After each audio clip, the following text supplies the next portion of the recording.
C'est le Et bordel. voilà, encore 2 heures Non, mais j'ai pas perdues. le temps. Mais c'est toujours Je vais pareil. finir tard aujourd'hui. Encore un appel ? Bienvenue dans Lignes et Construction, témoignages et leçons. Je m'appelle Paul Rieux, consultant spécialisé dans l'accompagnement en ligne des PME de la construction. Dans ce podcast, coproduit par la Fédération française du bâtiment d'Occitanie et par Bâtisse Compétences Occitanie, je vous propose de découvrir les transformations vécues par les entreprises du secteur qui ont commencé leur parcours 2024-2025.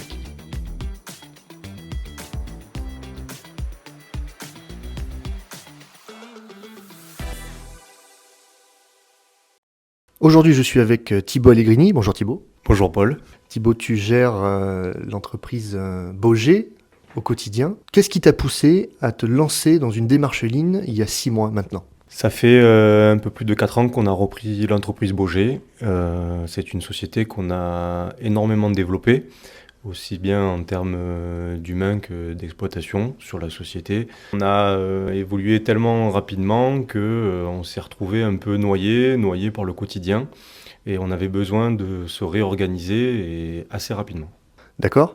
Alors, depuis le mois de novembre que la démarche a commencé, comment ça a démarré concrètement ? Alors cette question est assez drôle parce que maintenant ça fait plusieurs mois qu'on est en train de travailler sur l'organisation de la société et il y a tellement de choses qui se sont faites naturellement qu'on en oublie un petit peu le passé et de là où on est parti. C'est vrai qu'on a commencé par des toutes petites tâches et en fait on ne s'en rend pas compte, ça vient tout seul. L'important au début c'était vraiment de définir les tâches de chacun et de voir comment on pouvait améliorer leur quotidien pour avancer plus sereinement sur la société. Alors, j'ai souvenir aussi que tu avais un sujet qui n'était pas des moindres, c'est que tu as quand même commencé par changer de logiciel. Oui, tout à fait. On avait un logiciel qui était un peu... Vieillot ? Ouais, un peu vieillot et un peu basique, disons, dans la gestion du quotidien. Donc, c'était un logiciel qui était très, très développé sur la partie comptable. Mais en fait, au point de vue des équipes, au point de vue des plannings, au point de vue du suivi des travaux, etc., on était complètement, je peux dire, satellisé. On n'avait aucun suivi, aucun retour. On ne savait pas où on en était. Et ça faisait partie des éléments sur lesquels il fallait qu'on avance rapidement parce que ça devenait très pesant. Donc on a basculé sur un nouveau logiciel qui, depuis un simple appel, nous permet de tout retracer chez un client, que ce soit le premier devis, la première intervention, le premier mail envoyé, et voilà, d'avoir un suivi concret et de pouvoir toujours se retrouver nos petits et ne plus être dans le flou. Alors c'est vrai que la particularité dans le cas de Bauger, c'est que la démarche Lean a commencé en même temps que la transition de logiciel avait été initiée. Ce qui fait qu'il y a les petites actions initiées par le Lean qui ont permis d'accélérer la transition logicielle et son paramétrage. Alors aujourd'hui, on est en mai 2025, ça fait entre 5 et 6 mois que la démarche a démarré. Au rythme de, on fait une demi-journée par mois. Après 6 mois, je pense que la question va peut-être être dure, qu'est-ce qui a changé ? Ce qui a changé, c'est tout. Clairement, c'est tout. Ça va de l'organisation du dépôt, où on avait l'impression que parce qu'on est en centre-ville, parce qu'on a un tout petit dépôt, on ne pouvait strictement rien faire et que c'était comme ça et que c'était peine perdue. Puis finalement, on a réussi à l'organiser, à avoir un dépôt qui est rangé, structuré, et où on n'en a plus partout. C'est des choses bêtes, mais ça nous a simplifié le quotidien. Ça a été également un moyen de définir les tâches pour que ce soit les techniciens, la comptabilité, le secrétariat, et que chacun sache clairement ce qu'il a à faire. Et en fait, les journées sont, mine de rien, beaucoup plus fluides. Tout le monde se rend compte qu'on court moins après les informations. Même nos équipes sur le terrain, aujourd'hui, ils sont équipés de tablettes, ils savent à l'avance ce qu'ils vont faire, le matériel est préparé, c'est des choses bêtes, mais c'est des choses que quand on a la tête dans le guidon, on ne se penche pas dessus. Et forcément, avec le temps, on accumule, et un jour, on est à 2 doigts d'exploser. Donc effectivement, on a travaillé sur tous ces axes, et je dois dire qu'aujourd'hui, ça va bien, et on a même des remerciements, nos techniciens qui sont contents, et on est beaucoup moins débordé. C'est vrai que l'entreprise est méconnaissable, à commencer par le bureau dans lequel on se trouve, parce qu'il n'existait pas. Vous avez même transformé les bureaux qui n'avaient pas cette tronche-là au début. Oui. Donc si on devait se transporter 6 mois en arrière, on reconnaîtrait même pas l'endroit où on se trouve. Thibaut, personnellement, qu'est-ce que tu as appris? J'ai appris qu'il n'y avait pas de petites actions et surtout que des petites choses qui peuvent nous paraître banales ont en fait toute leur importance. Tu peux donner quelques exemples comme ça qui te viennent? À un moment, au cours d'une discussion, on s'est dit qu'il fallait sûrement faire des réunions, qu'il fallait un peu plus réorganiser les points avec les équipes. C'est vrai que pour moi, c'était pas quelque chose d'utile, puisque je vois mes équipes quotidiennement, je les ai au téléphone. Pour moi, ça n'avait clairement aucun sens que de se dire une fois par semaine, on fait un point chantier, une fois par mois, on fait un point avec les techniciens pour voir si les choses vont bien, une fois par semaine, on fait un point avec les commerciaux pour voir où ils en sont dans leur vente. Et puis, on a toujours des choses où on se dit que c'est logique pour nous, mais en fait, notre logique n'est pas la même pour tout le monde. Et de mettre en place ces réunions, qui sont au final des rituels, ça a clairement tout changé parce que ça permet de ne pas oublier et de s'assurer que tout ce qu'on a demandé, toutes les tâches qu'il fallait effectuer ont bien été faites. Et tant qu'on ne fait pas cela, on ne peut pas le savoir, on ne peut pas le tracer. Au final, on tourne en rond. Et souvent, d'ailleurs, ce qu'on constate, ce que je constate moi dans les accompagnements, c'est que les rituels, c'est quelque chose de, a priori, simple à comprendre, mais on ne comprend la puissance de ce truc-là qu'en le pratiquant. Exactement. Je ne vais pas dire contre les rituels, mais presque, parce que je trouvais ça un peu barbant et rébarbatif au final. Mais clairement, les rituels, c'est un peu ce qui nous a sauvés. Et c'est parce qu'on a fait des rituels et qu'on s'est dit, ben voilà, une fois par semaine, il y a tel point. Je crée un fichier dans lequel je donne des tâches quotidiennes à chaque personne. C'est ça qui nous a permis d'aller de l'avant et surtout de ne pas nous perdre, alors qu'on était clairement dans le jus et dans l'inconnu. C'est clair. Alors, du coup, après 5 mois, au quotidien, d'après toi, qu'en disent les gens du bureau? T'as 3 commerciaux, un magasinier, quelqu'un à l'accueil. Qu'est-ce qu'ils en disent? Alors c'est vrai que déjà plusieurs mois en arrière, on n'était pas aussi bien staffé.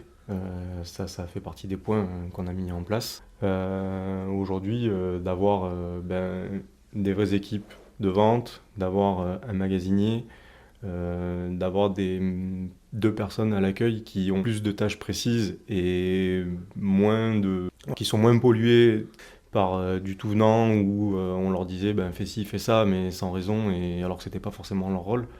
Aujourd'hui, tout le monde a retrouvé un peu de sérénité et on avance beaucoup plus rapidement et on perd moins de temps. Parce qu'avant, on oubliait, ne serait-ce que des raccords à droite à gauche, où on oubliait de dire à tel client on va venir à telle heure. Et en fait, à chaque fois, c'était la course et tout était dans le jus, tout le temps. Aujourd'hui, on se tient un planning et du coup, on se fatigue beaucoup moins. C'est vrai qu'il y a quelque chose de palpable, pour moi qui viens vous voir une fois par mois, c'est à quel point on sent moins de gens courir et moins d'appels aussi intempestifs au sein des bureaux. Oui. C'est assez flagrant en fait quand je me souviens de ce à quoi ressemblait il y a 6 mois. Oui, parce qu'avant, tout le monde appelait tout le monde. Personne n'avait réellement Alors, on a un rôle sur le papier, mais concrètement, au sein de la société, tout le monde se déchargeait vers tout le monde et au final, il n'y avait pas de filtre. Et du coup, oui, ça courait, mais ne serait-ce que, comme tu l'as dit tout à l'heure, quand tu es arrivé ici, il n'y avait pas de bureau. On avait trois pauvres tables au milieu d'un dépôt. Puisque c'est vrai, on avait des raccords, on avait des rangements avec des robinets, on avait des choses comme ça. Et aujourd'hui, rien que l'espace bureau est l'espace bureau. Donc quand on vient dans cet espace-là, on sait pourquoi on y vient, on sait ce qu'on va chercher, et on n'est pas là à fouiller à droite à gauche. Et c'est pareil pour le reste, c'est pareil pour l'administratif, c'est pareil pour nos clients, c'est pareil pour nos techniciens, pour tout. C'est vrai que ça change du clavier d'ordinateur coincé entre un Géberit et puis et des coups dans les tons. Alors du coup on l'a oublié parce qu'on en a pris l'habitude d'avoir des bureaux maintenant et d'être rangés, mais mine de rien, oui, il y a 6 mois, c'était pas ça. C'est vrai que les bureaux se sont sacrément épurés. Alors on a posé la question pour le personnel de bureau. Qu'en disent les équipes de terrain? Les équipes de terrain, il y a plusieurs mois en arrière, c'était eux qui allaient chercher leur matériel parce qu'on avait oublié ça lors de la commande. C'était eux qui, au final, tombaient dessus, c'est eux qui accusaient le coup. Ouais, c'est ça. Ouais, qui subissaient. C'est eux qui, voilà. C'est les techniciens qui subissaient en fait notre mauvaise organisation. Et donc c'est pareil, donc en plus de leur chantier, il fallait qu'ils se disent ah ben est-ce que j'ai mon matériel, est-ce que je dois aller chercher ça là-bas, et puis je vais perdre du temps, je vais traverser, enfin bref, tout ce qui en découle. Aujourd'hui, le technicien, quand il vient, il sait précisément ce qu'il a à faire, il sait ce qu'il doit prendre comme matériel, et s'il manque quelque chose, c'est même plus lui qui y va. Donc en fait, ils perdent beaucoup moins de temps, on a des chantiers du coup qui sont moins brouillons, on a des clients qui sont beaucoup plus satisfaits, parce que le travail est forcément moins bâclé. Et le matin, quand ils sont là, ils ont la banane. Ils sont pas là à chercher à droite à gauche. Avant, le matin, dans le dépôt, c'était la course. Un, parce qu'il n'était pas organisé.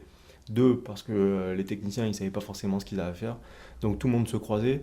Tout le monde, pas que se bousculait, mais on en était presque là, quoi. C'était, j'attrapais quelque chose, je faisais tomber un truc, je le ramassais pas parce qu'il fallait que je parte, parce qu'il fallait charger mon camion. Et c'était devenu une habitude. Et pour nous, on se disait, bah, de toute manière, c'est normal, c'est comme ça, c'est le bâtiment. On peut pas tout prévoir. Dans la plomberie, il y a trop de raccords. Mais en fait, non. Aujourd'hui, avec du recul, je me dis, c'est juste qu'on avait une très mauvaise organisation. Alors forcément, il y a toujours des choses qu'on ne peut pas prévoir, mais ça, c'est comme ça dans tous les métiers. Mais quand vous faites 90% du travail en amont, eh ben, je pense que les 10% restants, c'est plus du tout un problème. C'est chouette comme analyse et comme constat en tout cas. Personnellement, euh, pendant cette démarche, qu'est-ce qui t'a le plus surpris, Thibaut? Surpris positivement ou pas d'ailleurs? Quelque chose auquel vraiment tu ne t'attendais pas. Aujourd'hui, ce qui m'a le plus surpris, c'est la rapidité à laquelle les changements se sont faits. Pour moi, quand on a commencé à en discuter et où on a dit, ben voilà, à la fin de l'année, on en sera là et on aura avancé et tu verras la différence. Je me suis dit, c'est pas possible, on part de trop loin, on a trop de choses à voir, parce qu'au final, il y avait tout, mais vraiment tout à voir. C'était pas juste une simple organisation de planning, c'était pas juste une simple organisation de dépôt, c'était tout. Alors je précise que fin de l'année, on était en décembre de mémoire et on se Ouais, disait d'ici décembre prochain, c'est voilà ça. ce qu'aura changé. Et aujourd'hui, en fait, on est en mai. Et c'est là où, oui, ma grosse surprise est que je me rends compte aujourd'hui qu'on a fait un énorme bond en avant. Et au final, sans même s'en rendre compte, sans même que ça joue sur mes journées, sur mon travail, ça m'a pas forcément rajouté plus de boulot que ça. C'est venu tout seul et ça s'est fait très progressivement. Et oui, ça a été la bonne surprise. C'est vrai que la particularité avec toi, c'est que chaque fois qu'on se disait tiens, il y a un truc qu'on pourrait faire, c'est que on s'est plutôt dit il y a quelque chose que tu fais qu'on pourrait ranger dans cette case-là. Il y a eu peu d'inventions ou d'innovations, de trucs que tu faisais pas du tout. Par contre, on a rangé du temps que tu passais peut-être en pointillé. On s'est dit tiens, peut-être on va pas le faire en pointillé, on va le faire en continu que là, et comme ça sera fait une bonne fois pour toutes, etc., etc. Il y a eu pas mal de rangement en fait, et peu de pure invention. Par contre, l'invention que tu as faite, enfin l'invention, oui, on peut parler d'invention, c'est ton gestionnaire de tâches sur chacun des membres de ton équipe. Ça, c'est une sacrée invention. Oui, tout à fait. Après, je pense qu'en tant que responsable d'entreprise, tout le monde est au courant un peu des problèmes qu'il a. Tout le monde se voile un peu la face ou se dit de toute manière, je n'ai pas le temps de le faire.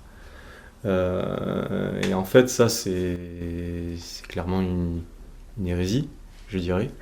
Tout simplement parce que c'est que des petites actions qui font qu'on arrive à s'organiser. Alors après, forcément, hein, il faut jouer le jeu. Il y a forcément des choses à mettre en place, hein. Rien ne se fait tout seul. Ça tombe pas du ciel. Mais on a su, je pense, les réorganiser sur des toutes petites activités, des tout petits, voilà, des petits ateliers qui ont fait que ben voilà, c'est passé complètement inaperçu. Et aujourd'hui, on a mis, voilà, comme tu le dis, ben, un planificateur qui permet de regrouper toutes les choses qu'on demande à nos salariés, d'avoir un vrai suivi et de se dire, bon ben voilà, ça a été fait, on en a parlé, et pas d'avoir balancé ça comme ça à l'oral et d'avoir oublié clairement si à un moment donné on l'avait dit, pas dit, si ça avait été fait, pas fait, parce que bah, voilà, le quotidien fait qu'on fait l'impasse après sur toutes ces choses-là, qui ont une grande importance. C'est vrai. Du coup, à ce stade, pour toi, c'est quoi ta plus belle victoire? Pour moi, c'est ces fichiers-là qu'on a mis en place pour avoir un vrai suivi, ne serait-ce que le suivi des commandes, parce que bah, les commandes, c'est toujours pareil, hein. Quand vous avez X devis par jour qui arrivent validés et que vous les mettez sur un bureau en disant bah, il faut commander ça, il arrive un moment donné, vous oubliez forcément quelque chose. Parce qu'il n'y a pas de super-héros, tout le monde fait de son mieux, mais si on n'est pas organisé, on oublie des étapes et on se plante. D'avoir créé tous ces fichiers-là, que ce soit un fichier pour les commandes, un fichier pour les suivis de chantier. Alors oui, vous allez me dire, il y a un devis, ça a été établi, mais ce devis-là, si on ne le retranscrit pas et qu'on ne peut pas le suivre quotidiennement, eh ben, on n'arrive pas à gérer toutes les étapes de ce chantier et on en oublie des tâches. Et c'est humain. Et oui, ma plus belle victoire, c'est concrètement d'avoir créé ça. Alors j'ai rien inventé, c'est Google Sheet qui a été mon ami. Et pourtant j'y connaissais rien, et pourtant moi l'informatique c'est pas du tout Ouais, c'est pas ton truc préféré. c'est- Ton affinité ou ton... Ouais, j'ai pas forcément d'affinité avec l'informatique, mais aujourd'hui on a quand même des outils qui sont très simples et très faciles à mettre en place. Donc oui, ça c'est un peu ma fierté aujourd'hui. C'est chouette d'entendre ça. Et Google Sheet t'en remercie. Et qu'est-ce qui te motive dans cette démarche principalement? Qu'est-ce que tu trouves le plus chouette? Le plus chouette, c'est que je peux continuer à aller de l'avant, à développer la société sans m'entraver, sans me déborder et en ayant la possibilité de voir dans les semaines ou les mois à venir où on va. Avant, forcément, quand vous voulez développer, la première chose que vous faites, c'est vendre. On vend, on vend, on vend, on vend parce que il faut du travail, etc. Mais quand vous faites ça, vous vous occupez pas du reste. Et c'est là où on se plante. Et en fait, on le dit souvent, mais on le fait pas, mais il faut qu'on construise des bonnes fondations pour pouvoir s'élever. Et c'est ce que le Lean m'a apporté, et c'est clairement ce que l'on va continuer à faire dans les mois et les années à venir. C'est vrai qu'il y a tout un côté non, j'ai pas le temps de faire la pression des pneus, il faut que je roule. Mais en fait, si tu la fais jamais, tu fais jamais ton rôle de dirigeant. Ouais. Et le rôle de directeur, c'est pas que de s'occuper de la production, c'est aussi effectivement de s'assurer de l'avenir de la boîte. La démarche régionale, elle dure encore jusqu'à décembre 2025. Alors, du coup, d'ici ces 6-7 mois, c'est quoi la prochaine étape pour Baugé? Alors la prochaine étape ou les prochaines étapes, parce qu'au final des étapes il y en a énormément dans la vie d'une société. Ce qui est intéressant, c'est que le Lean peut s'appliquer à toutes les étapes, parce qu'on parle depuis le début d'organisation. Mais l'une des prochaines étapes, et l'un des fers de lance, je pense important, ça va être l'optimisation. Donc on aura fait l'organisation, il va falloir qu'on fasse l'optimisation de la société, et ainsi de suite. C'est vrai que là, on va être plus sur une démarche où on va essayer d'envisager comment est-ce qu'on peut diminuer encore les coûts en faisant des choix malins qui permettront d'optimiser des déplacements, du stock, de l'affectation de ressources, etc., etc. C'est ça. C'est trouver tous les points pour éviter justement le gaspillage. Aujourd'hui, on a évité le gaspillage d'énergie et on continue à le travailler parce que c'est un travail quotidien. Et maintenant, c'est le gaspillage financier sur lequel il va falloir qu'on travaille. Je pense de toute manière que l'un ne va pas sans l'autre, mais il fallait d'abord commencer par l'organisation pour pouvoir en arriver au point financier. Oui, donc ça, ce sera certainement une des étapes qu'on va pouvoir traiter pendant le semestre qui s'amène. Alors, avec du recul, Thibaut, qu'est-ce qui a été le plus précieux dans le fait de ne pas être seul face à ce grand projet de transformation de Baugé? Clairement, d'être accompagné, déjà, ça permet de mettre en avant tous les points qui ne vont pas, parce que même si vous les connaissez, vous les mettez jamais sur papier et vous n'essayez jamais de les travailler. C'est humain, hein, mais il y a un moment donné, on est forcément obligé de les viser, ces points-là. Donc c'est vrai, à deux, on en discute plus facilement et il y a des choses sur lesquelles on est plus facilement alarmé. Des choses qui pour nous paraissent futiles ne le sont pas forcément pour toi. Et c'est un peu grâce à ça qu'on a réussi à travailler certains axes. À chaque fois que je te parlais de certaines choses, tu me disais ouais mais ça, et effectivement, là en y réfléchissant, on se dit ah oui c'est vrai, ça en fait pour moi c'est devenu une normalité parce que c'est le quotidien, mais en fait c'est clairement pas une normalité. Et c'est ça qu'il faut qu'on travaille. Donc hop, on le notait dans un coin, on le travaillait pendant une semaine, et quand tu revenais, on avait avancé sur ça et on pouvait avancer sur un autre aspect négatif de la société. C'est vrai qu'on a pas mal travaillé en mode tiens, on prend un problème après l'autre, et l'expression qu'on emploie souvent, hein, c'est sur les 10 lièvres à courir, on en choisit un, on met une cartouche et on le fume. Et comme ça, c'est un lièvre en moins, on peut s'occuper des autres. Alors, à qui est-ce que tu recommanderais de faire ce genre de démarche, Thibaut? En fait, clairement, ça s'applique à toutes les sociétés, à toutes les personnes qui veulent aller de l'avant. Pour moi, on ne peut pas avancer si on n'est pas organisé. Et on ne peut pas être organisé tout seul. C'est pas possible quand vous avez quelque chose en tête que vous voulez développer, que vous voulez avancer, vous allez vous focaliser sur ce que vous savez faire le mieux. Et vous allez travailler que cet axe-là. Sauf que, il arrive à un moment donné, vous avez beau être le meilleur, si vous ne vous organisez pas, vous allez vous épuiser et au final tourner en rond. On peut courir très vite, si derrière on n'a pas une bonne alimentation ou qu'on n'a pas un programme d'entraînement, on ne sera jamais le meilleur et on ne gagnera jamais. Et une société, c'est un peu pareil. Donc oui, c'est une démarche que je recommande à tout le monde. Il n'y a pas que les sociétés du bâtiment, en fait, c'est toute structure qui veut aller plus loin, a besoin pour moi d'un lean. Et aujourd'hui, j'en parle déjà beaucoup autour de moi, et que ce soit des boîtes du bâtiment ou un salon de coiffure avec des salariés ou encore des ingénieurs qui avancent. Voilà, tout le monde pour moi, tout le monde a besoin de ça. Et oui, je recommande clairement et foncez. Alors les salons de coiffure, je ne sais pas, mais en tout cas les boîtes du bâtiment seront accueillies par la Fédération française du bâtiment d'Occitanie et par Bâtisse Occitanie, je pense, les bras ouverts. On en rediscutera certainement au cours de ce podcast. Thibaut, le mot de la fin. Le mot de la fin pour moi, ce serait de dire que je me suis engagé dans cette formation sans réellement savoir où j'allais, si ça allait m'apporter quelque chose. Je dois même dire que j'étais très sceptique parce que je ne voyais pas comment on pouvait m'aider, ce qu'on allait m'apporter de plus que les idées que j'avais. Mais en fait, je me suis bien trompé et on a réellement fait une avancée énorme sur notre organisation et sur la société. Donc, moi je dis merci. Bravo pour le travail accompli, même si c'était un travail d'équipe. Carrément. Et j'ai hâte de voir encore dans quelques mois C'est toi qui fais tout. où est-ce qu'on en sera. Hâte d'y être aussi. Merci Thibaut. À titre d'éclairage complémentaire, un petit mot sur les réunions. On a souvent tendance à penser qu'une réunion, c'est juste un moment pour parler, faire le point, faire un échange. Et dans les faits, on voit beaucoup de réunions où on parle de tout et surtout de rien, pendant lesquelles on a l'impression que rien n'avance. Eh bien, dans une approche Lean, une réunion, c'est un objectif. C'est rendre compte quand on regarde derrière soi et décider quand on regarde devant soi. Rendre compte, c'est présenter des éléments qui ont été préparés en amont. Pas pour faire joli, ni pour faire plaisir, mais parce que ça fait gagner du temps. Et décider, c'est tracer un cap, même modeste, avec des choix qui sont concrets.